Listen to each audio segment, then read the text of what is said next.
Hello there, folks. I'm Dan Brown from a sort of interesting life.com. You're joining me on board good old Narrowboat Tilly for this absolutely beautiful boat trip that we're having, and we're just heading down this stretch of the Montgomery Canal, just around the corner to the bottom of the Frankton locks.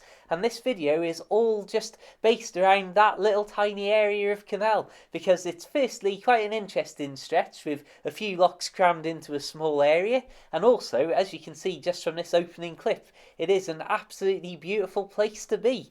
So, we were heading around the corner to moor up just at the temporary mooring area before the bottom lock here, and this was the evening before I was booked through to go up back onto the Llangollen Canal from here on the Montgomery Canal, because it's an interesting stretch of canal, and I've got a much bigger video that this was originally part of, which shows quite literally every single bridge and every lock apart from these ones that you're now seeing ahead here in one video. So hopefully that'll be online very soon, if not already. Links in the description.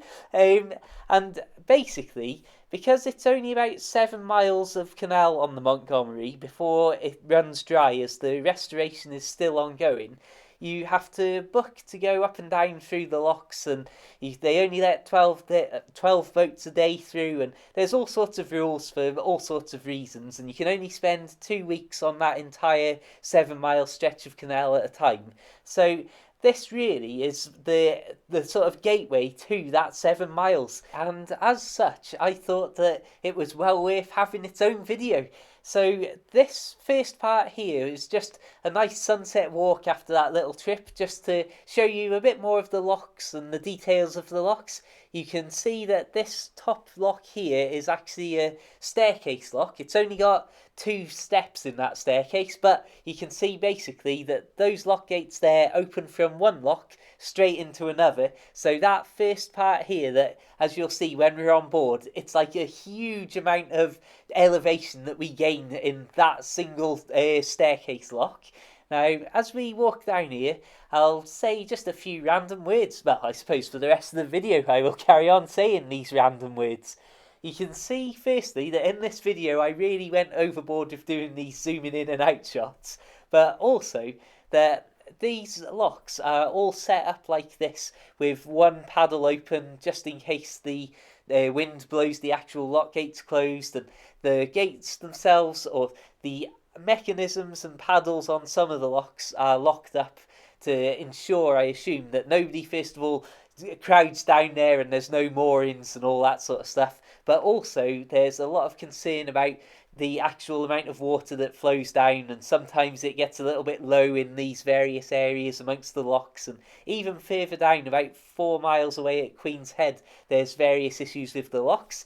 In fact, in the past, further down the canal at Queen's Head, I've actually seen the water level between a couple of locks drop by literally inches just while I've been milling around the area. And as you can imagine, that's not the most ideal of things. You can see here the day that it actually comes to get out there and go through these locks. Of course, it's a day where it's raining, and brilliantly, normally the locks are only open between 12 and 2 p.m. But on this particular day, we were all let through early. I'm not sure whether that was because of the weather or not, but you can see that my chimney was smoking wildly because I obviously wasn't prepared to be going through the locks an hour early. And in fact, in that very first clip of me entering the first lock, you'll see that at that point I still had my fenders down and stuff, which is a big no-no because the fenders can sometimes wedge your boat in a lock, which definitely, as you've got water levels changing and rising and falling, is not a good thing at all. And this here is that staircase lock, and this is what I wanted to really show you, just this bit of footage here of just how huge an amount of elevation we're about to gain as we go up.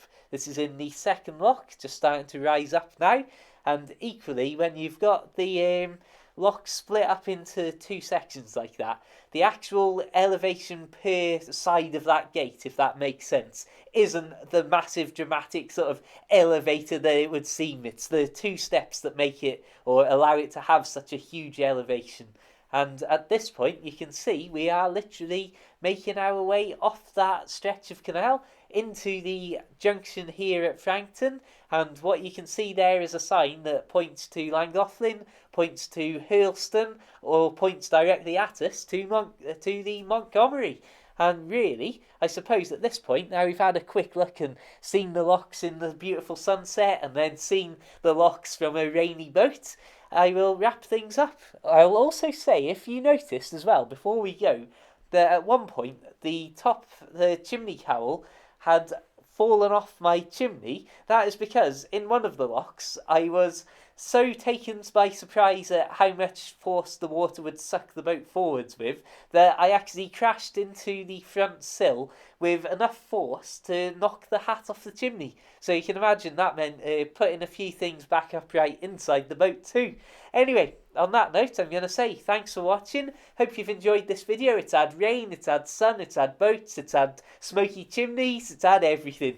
Until the next time, please do consider checking out my other videos for loads more boaty stuff and loads of various outdoors things. Feel free to add me on Facebook and Twitter and like the Facebook page for loads of boaty pictures and general updates.